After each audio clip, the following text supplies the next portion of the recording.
Moyo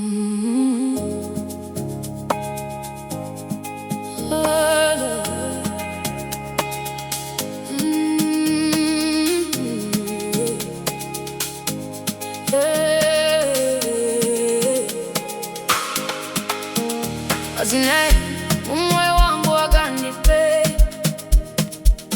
ufungwa zangu wauvene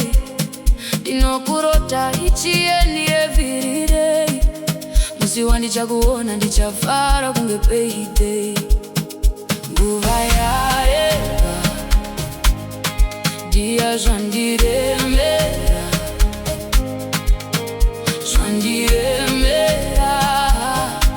ndokusaka ndakufonera baby ndakusuwa dai waitawo wachiuya handikwanise kupedza zuwa ndisina kukuisa muchifuwa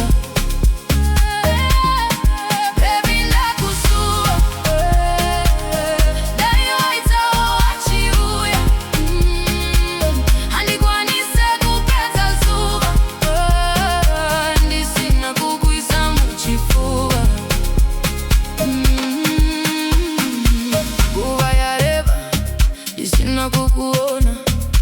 daizvaivhira wauya kuzondiona vanhu vondibvunza kuonda ifungwa dzakawandisa ndasuwa kumutsoda muma wangu ndiwe wakandijaidza rudo rwawaindipa uchipakira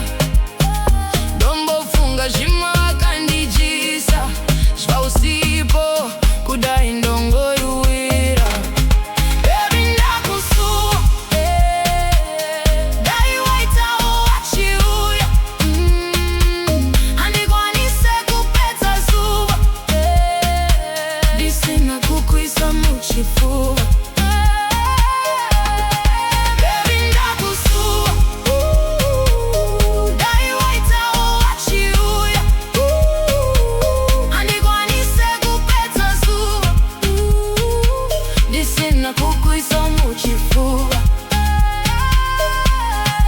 mundiwa wangu nguva yareba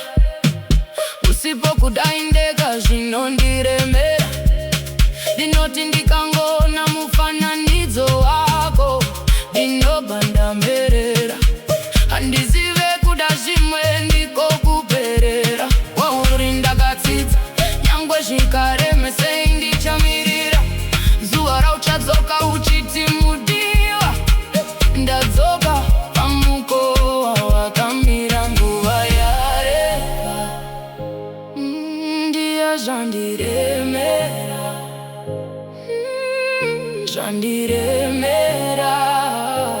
ndokusaka ndakufonera